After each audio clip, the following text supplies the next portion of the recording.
வாழ்வில் வார்த்தை ஊழியங்கள் வழங்கும் இன்றைக்கான இறை வார்த்தை. நம் ஆண்டவர் இயேசு கிறிஸ்துவின் இணையற்ற நாமத்தில் வாழ்த்துக்கள். இந்த நாளிலும் கர்த்தர் உங்களை ஆசீர்வதிப்பாராக.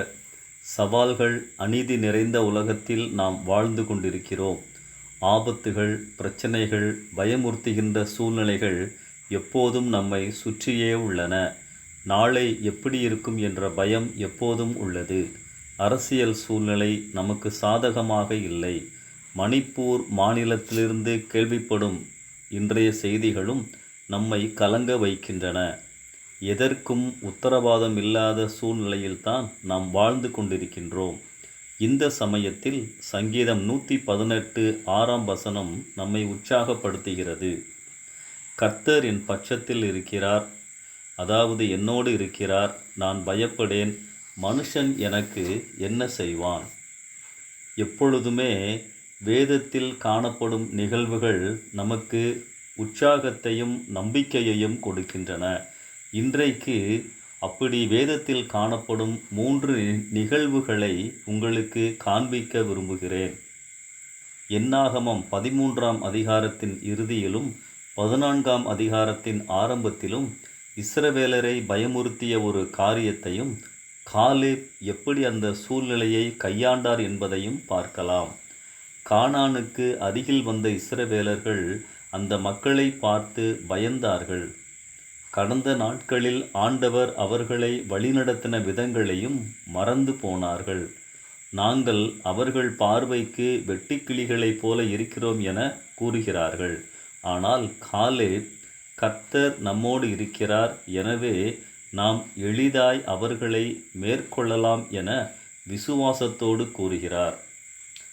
காலேப்பும் யோசுவாவும் கர்த்தரோடு தங்களை இணைத்து கொண்டு சூழ்நிலைகளை பார்த்தார்கள். கர்த்தர் நம்மோடு இருப்பதினால் எப்போதுமே நாம் முன் செல்ல தடைகள் இல்லை.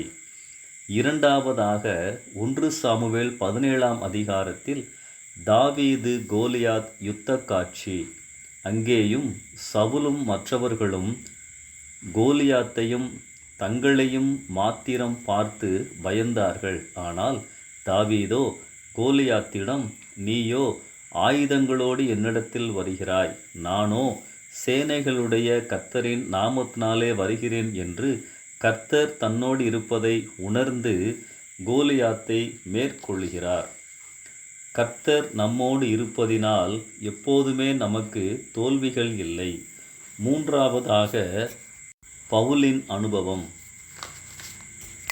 2 தீமோத்தேயு 4ஆம் அதிகாரம் 16 முதல் 18 வசனங்களில், எல்லாரும் என்னை கைவிட்டார்கள், ஆனால் கர்த்தரோ எனக்கு துணை நின்று எல்லா தீமை நின்றும் பாதுகாத்தார் என பவுல் கூறுகிறார். ஆம், கர்த்தர் நம்மோடு இருப்பதினால் நம் ஆபத்துகளில் அவர் நமக்கு பாதுகாப்பாய் இருக்கிறார், காக்கிறார், தாங்குகிறார். இந்த உலகத்திலே நாம் வாழ்கின்ற பொழுது நமக்கு ஆபத்துகளோ கஷ்டங்களோ நேரிடலாம். ஆனால் எப்போதும் கர்த்தர் நம்மோடு இருப்பதை மறவாதிருங்கள். நாம் பலமுள்ளவர்களா பலவீனர்களா என்பது பொருட்டல்ல. நாம் ஞானமுள்ளவர்களா அல்லது ஞானத்தில் குறைந்தவர்களா என்பதும் பொருட்டல்ல.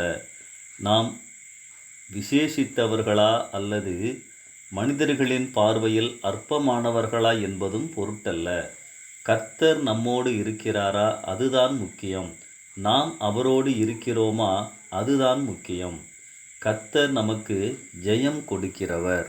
எப்போதும் அவர் நம்மோடு இருப்பதால், நாம் அவரோடு இருப்பதால் தடைகள் அல்ல, தோல்விகள் அல்ல, ஆபத்துகளில் கலக்கம் தேவையில்லை. கர்த்தர் எல்லா சூழ்நிலைகளிலும் நம்மை தாங்குவார், அதை மேற்கொள்ள உதவி செய்வார், முன்னேறி செல்ல உதவி செய்வார். இந்த சிந்தனையோடு இந்த நாளை ஆரம்பிப்போம். கர்த்தர் உங்களை தாங்குவாராக. ஆமென்.